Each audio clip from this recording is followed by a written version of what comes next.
Hi అండి, అందరికీ నమస్తే. Welcome back to our channel. నా దగ్గర అయితే ఒక్కొక్క రకంగా ఒక్కొక్కరు ఏ విధంగా ఉంటారని చెప్పాను అనేది నేను నా దగ్గరకు వచ్చే కస్టమర్ల గురించి నేను మీకు షేర్ చేసుకోవాలనుకుంటున్నాను ఫ్రెండ్స్. బ్లౌజ్ ఇస్తారు, ఫస్ట్ ఇవ్వగానే ఇది బాగా కుట్టమ్మా అని చెప్పంటారు. అది కుడతాను. కాస్ట్ కాడికి వచ్చేసరికి నువ్వు ఎక్కువ తీసుకుంటున్నావు అంటారు. అదే కస్టమరు నా దగ్గర ఎక్కువ తీసుకుంటున్నావు, నువ్వు బ్లౌజ్ పర్ఫెక్ట్గా రాలేదు అని అంటారు.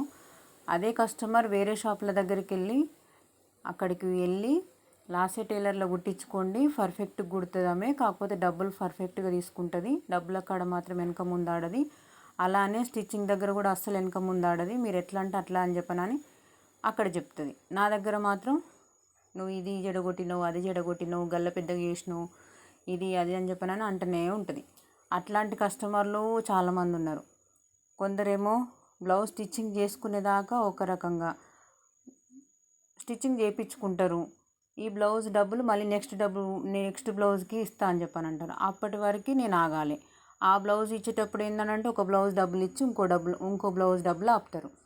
అప్పుడు ఒక బ్లౌజ్ అయితే ముడతాయి కదా, మన రెగ్యులర్ కస్టమర్సే కదా, వస్తూనే ఉంటారు కదా అన్నట్టు నమ్మి ఇచ్చినామనుకో, ఆ బ్లౌజ్ అట్లే పెండింగ్ పెట్టి వేరే షాప్లోకి వెళ్తారు. అప్పుడు ఏం చేయాలి ఫ్రెండ్స్?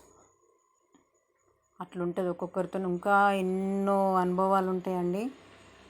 బ్లౌజ్ కుట్టించుకునేదాకా ఒకటి, కుట్టించుకున్న తర్వాత ఒకటి, ఇక్కడికి వచ్చి ఇక్కడ ఉద్దర పెట్టి మళ్ళీ నెక్స్ట్ వేరే కాడికి పోతారండి. ఈ ఉద్దర ఇటే పోతుంది ఇక. అట్లా నువ్వు బ్లౌజులు బాగా కుడతలేవు అంటారు. ఒక్కొక్కరు ఒక్కొక్క రకంగా ఫ్రెండ్స్. నేనైతే ఇప్పుడు కుట్టిన బ్లౌజులు చూపిస్తున్నాను. నేను ఎలా కుట్టానో మీకైతే చూపించిన విధానంలో మీకు తెలుస్తుంటుంది. ఎలా కుట్టానో చెప్పండి ఫ్రెండ్స్. థ్యాంక్ యూ మరి.